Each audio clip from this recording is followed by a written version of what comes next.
안녕하십니까, 이성수의 증시 토크입니다. 자, 오늘 증시 정말 무겁게 흘러가고 있습니다. 자, 화요일에도 이런 현상이 나타났는데요. 자, 목요일 증시에서 또다시 급락 양상이 나타나면서 투자자분들이 큰 부담감을 느끼고 있는 것이 현실입니다. 자, 증시에 여러 가지 조정 명분이 등장하고 있습니다만, 다른 거 다 차치하고요. 가장 큰 원인은 한국에서 2차 팬데믹이 벌어지고 있다는 점이 증시에 발목을 잡고 있습니다. 가장 큰 이유라고 할 수 있는데요. 그런데 이 부분을 우리가 보면서 어떤 생각을 해볼 수 있는지 끝까지 함께 보아주시면서 지금 이 조종장을 냉정하게 볼 수 있는 시각에 대해서 설명을 드리도록 하겠습니다. 자, 구독 버튼과 좋아요 버튼을 누르고 함께 시작하도록 하겠습니다. 자, 오늘 주식시장의 조정 명분은 많이 있었습니다. 아침 초반에는 FOMC 의사록이 지난달 말에 있었던 FOMC 회의의 의사록이 실망스러웠다라는 이야기가 증시에 부담을 안겨주었습니다. 수익률 커브 컨트롤에 관한 일드 커브 컨트롤에 관한 언급 자체를 이제 연준에서 부정적으로 이야기를 했고, 오히려 연준에서는 할 거 다 했다, 자기들 선에서는 더 이상 어떻게 할 수가 없다라는 취지의 메시지가 있다 보니 시장에 부담을 안겨주고 있는 것이 일정 부분 사실입니다. 여기에 미중 무역 갈등이 계속 진행되면서 미국이 중국에 대한 압박이 더욱 수위를 높여가고 있죠. 우리가 이제 좀 이 부분에 대해서는 좀 잊고 있었습니다만, 이 부분 또한 8월 들면서 수면 위로 쑥 올라오고 있는데, 자, 이 와중에 이제 화웨이에 대한 미국의 제재 가능성이 높아지면서 반도체 수요가 줄어드는 것이 아니냐, 그러한 우려감 속에 오늘 삼성전자가 제법 깊은 낙폭이 발생하고 있습니다. 그리고 여기에 자, 화요일부터 원인이 됐던 우리나라에서의 코로나 팬데믹 2차 확산이 시장에 발목을 잡고 있는데, 가장 큰 원인은 바로 이제 팬데믹 2차 확산이 가장 큰 원인이라고 할 수 있겠죠. 자, 이렇게 이야기 드리는 이유는, 자, 오늘 아시아권 증시는 전반적으로 양호했기 때문입니다.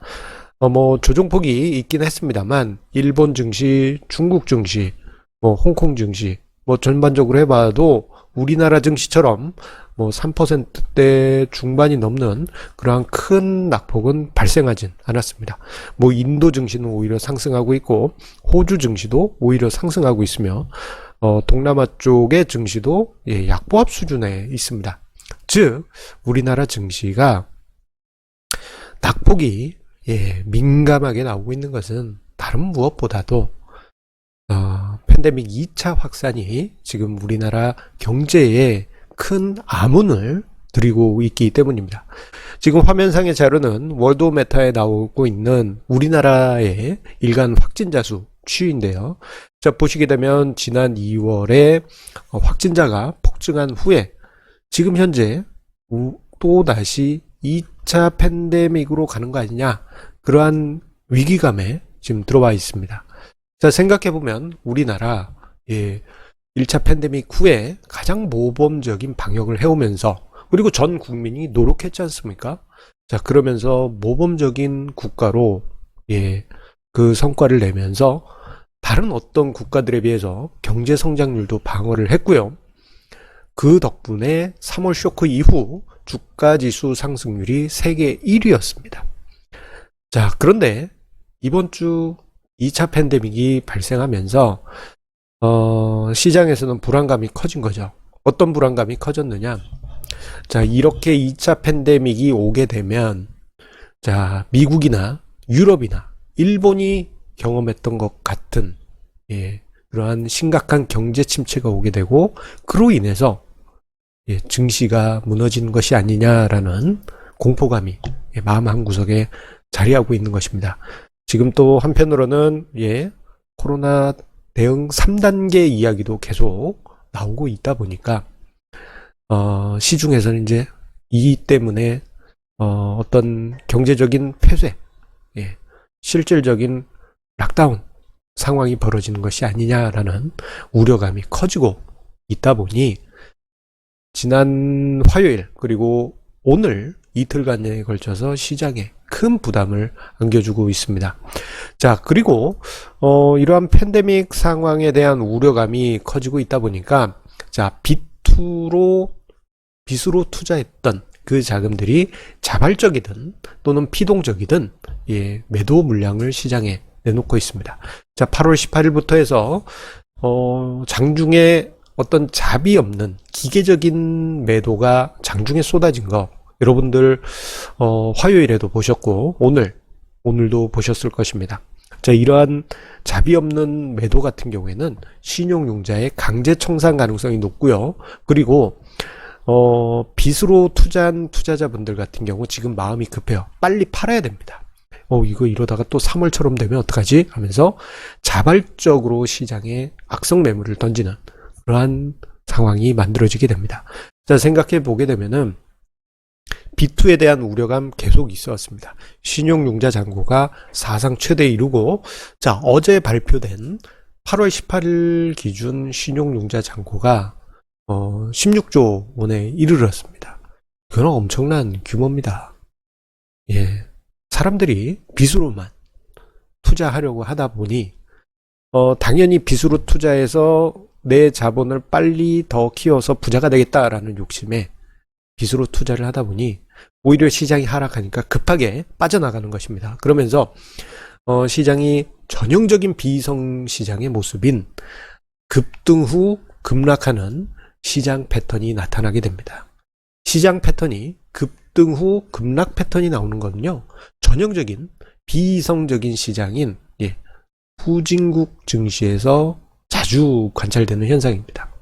선진국 증시에서는 이게 뭐 완만하게 해서 이렇게 천천히 하락하지만 좀 우리나라가 예전에 후진국일 때나 또는 뭐 지금 뭐 약간 개발도상국에 있는 국가들의 증시를 보게 되면은 올라갈 때 화끈하게 올라갔다가 떨어질 때는 화끈하게 떨어지는데, 자, 8월 증시 보면 이런 패턴이 나오고 있지 않습니까? 그만큼 비이성적인 매수세가 유입이 됐고, 또 한편으로는 도망갈 때도 비이성적인 패턴이 나오고 있는 것입니다. 그래서 저는 지금 오늘도 그렇고 8월 18일에도 그렇고 신용융자 매도 물량 또는 강제 청산 물량이 나왔을 것으로 추정을 하고 있고요. 이 물량은 결제가 D+2일에 결제가 되기 때문에 화요일에 매도된 부분은 8월 20일 오늘 결제가 됐을 것이고, 이 오늘 기준 통계 자료는 8월 21일에 금융투자협회 통계에서 발표가 됩니다. 그래서 내일 6시에 저는 신용융자 통계 자료를 아주 중요하게 보려고 하고 있습니다. 신용융자가 줄어들었다면 얼마나 줄어들었는지 이 부분을 분석을 해서 아마 다음 주에 중요한 주제로 이야기를 드리게 될 겁니다. 자, 그런데 시장의 조정, 이거 좀 불편하긴 하죠, 사실. 예, 계속 꾸준히 상승하는 게 마음 편하고 뭐 좋긴 합니다만, 자, 강세장에서는 언제든지 이러한 조정장은 함께 있었습니다. 거친 조정장이 있을 수는 있어요. 그런데 시장이 거칠게 상승한 만큼 조정도 거칠 가능성도 높습니다. 과거에 2009년부터 해서 자 2011년에 강세장 때 보게 되면요, 그때 당시 정말 화려한 상승이 있었지 않습니까? 그 시기에도 시장이 5% 이상, 10% 이상, 뭐 경우에 따라서는 15% 이상 조정을 받는 그러한 조정장은 꼭 있어 왔습니다. 자, 이렇게 강세장이라도 조정장은 함께 따라오는데, 이것은 어떻게 보면 필요 불가피한 조정이다라고 저는 생각합니다. 오히려 지금 이 시점에서 한 번 정도는 김을 쫙 빼줄 필요가 있다고 생각해 왔습니다. 왜냐? 첫 번째로 빚투 자금이 너무 급격하게 증가했어요. 자, 개인 투자자분들 사이에서 빚을 내서 투자하지 않으면 바보 멍청이 취급받는 그러한 문화가 만들어지고 있었더라고요. 이거는 좀 과거 1980년대 후반에 개인 투자자의 모습이었다 보니 마음 한편이 불안했던 것이 사실입니다. 그래서 어느 정도는 레버리지 투자 자금이 일정 부분 많이 좀 정리가 될 필요가 있겠고요. 그리고 이와 비슷하게 자, 레버리지 투자 자금을 이용을 해서 혹은 본인의 투자 자금이라고 하더라도 묻지마식으로 공격적인 투자를 하신 분들이 많았습니다. 상승하는 종목이 있으면 그냥 묻지도 따지지도 않고 매수하는 그러한 흐름이 나타나면서 뭐 시장 밸류에이션이나 어떤 뭐 합리적인 기준은 다 무시되고 그저 주가가 상승한다는 이유만으로 쫓아가는 그런 경우가 많았는데 좀 진정될 필요가 있었던 것이죠. 자, 이런 부분을 생각해 보면 시장의 조정은 불가피합니다. 그리고 저는 이제 상승장에서 조정장을 오히려 부담스럽지 않게 생각하는 게 오히려 이 과정에서 또 다른 시장 기회가 만들어지게 됩니다. 자, 더 좋은 종목이 뭐 시장이 하락하면서 신용융자 잔고가 급격하게 투매되면서 원치 않는 주가 수준까지 하락을 했다면 오히려 종목을 교체할 때 더 좋은 종목을 더 싸게 살 수 있는 기회가 될 수 있는 것입니다. 자, 이렇기 때문에 조정은 좀 거칠고 부담스러운 것은 사실입니다만 한편으로는 이것은 어떻게 보면 멀리 가기 위한 더 멀리, 더 오래, 더 높이 가기 위한 과정으로 그렇게 이해해 볼 수 있겠습니다. 자, 항상 우리 애청자님들의 구독, 좋아요, 알림 설정 해주시는 마음 감사드립니다. 어이구, 시장이 많이 무겁습니다. 무겁다 보니 투자 심리도 많이 위축되고 공포 심리에 빠지신 분들 많이 계신데요. 그럴 때일수록 투자 심리 더 강하게 가지셔야 됩니다. 생각해보면 3월 증시 때 어땠습니까? 그 3월 폭락장 거치고 난 다음에 두세 달 뒤에 사람들이 했던 이야기는 아이고, 내 그때 샀어야 되는데 후회들 많이 합니다. 자, 이번에 조정이 나오고 있지만 생각해보면은 차마 또 이게 손이 안 나가시는 분들 많이 계실 겁니다. 이게 주식시장이란 게 그렇습니다. 폭락장을 눈앞에 마주하게 되면 이거 뭐 공포감에 휩싸이기만 하지만 오히려 한편으로는 냉정하게 보면 새로운 기회도 잉태되고 있다는 점 꼭 기억하시길 바라겠습니다. 자, 그러면 내일 금요일에도 증시 토크 좋은 주제로 찾아뵙도록 하겠습니다. 감사합니다.